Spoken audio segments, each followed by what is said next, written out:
My name is Dave, and I thank you for joining me for this episode of Soul Ascension Insights. I'm not a scholar or subject matter expert. I'm just a guy who has been reading about esoteric topics all my life. And I started this channel so I can talk about subjects that interest and ring true to me. I hope you find it interesting as well. With that said, let's get started with episode number 2, titled Near-Death Experience and the Life Review. The first book I read about near-death experiences, or NDEs, was Dr. Raymond Moody's groundbreaking book, Life After Life, published in 1975. Yeah, that old. Here is Dr. Moody's description of the commonly reported elements of a typical near-death experience. Quote, "A man is dying, and as he reaches the point of greatest physical distress, he hears himself pronounced dead by his doctor. He suddenly finds himself outside of his own physical body, but still in the immediate physical environment, and he sees his own body from a distance, as though he is a spectator. He watches the resuscitation attempts from this unusual vantage point and is in a state of emotional upheaval. After a short while, he collects himself and becomes more accustomed to his odd condition.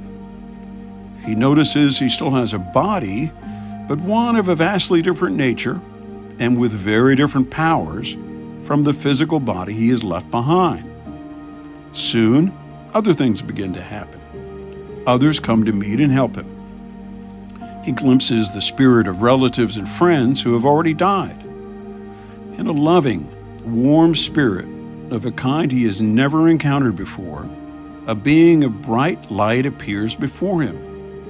This being asks a question, non-verbally, to make him evaluate his life and helps him along by showing him a panoramic, instantaneous playback of the major events of his life and how those events affected the people involved.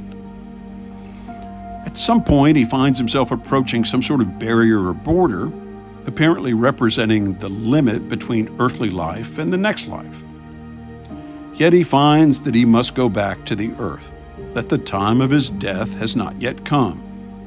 At this point, he resists and does not want to return to his body. He is overwhelmed by intense feelings of joy, love, and peace.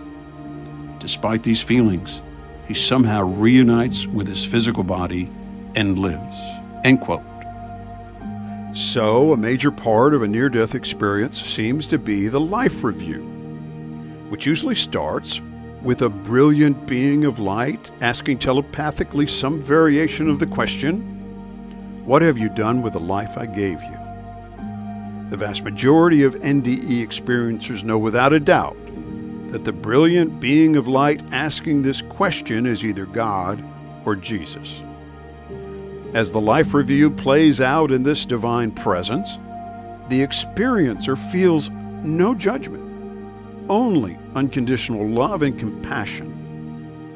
Instead of being judged, experiencers note that they were the ones who judged themselves.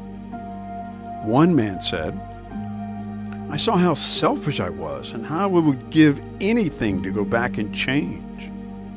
Another said, "Next, he showed me my life review. Every second, from birth to death, where I see, feel, and experience the hurt I caused others by feeling their pain and emotions." Another said, "What was interesting was that the review was all about relationships. There was nothing about accomplishments, nothing about our successes, all about how well or poorly we've loved other people."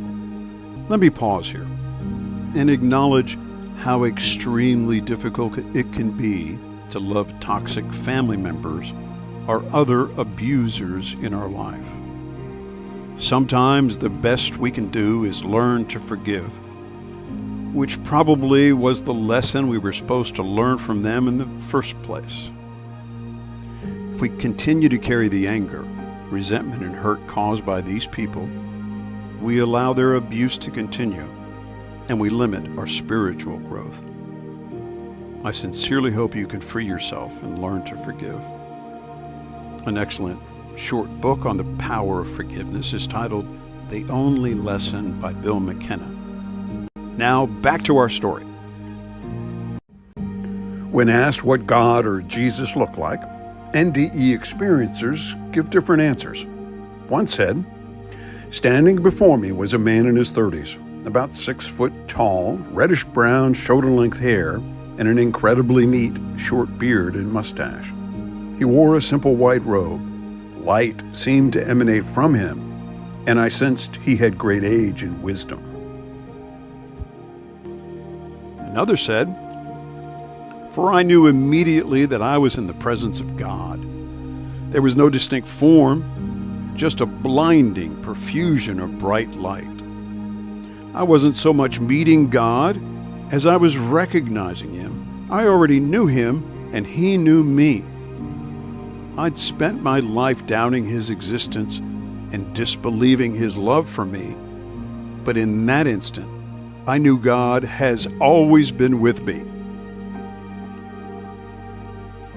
4-year-old Colton Burpo died in the hospital while being treated for a serious infection and had a profound near-death experience chronicled in the book, Heaven is for Real. There was also a movie of the week of the same name about his and his family's experience, starring Greg Kinnear. Colton told his parents, "I was sitting in Jesus' lap." His father Todd, who was a preacher, asked what Jesus looked like. His young son said, "He has brown hair and he has hair on his face and blue eyes."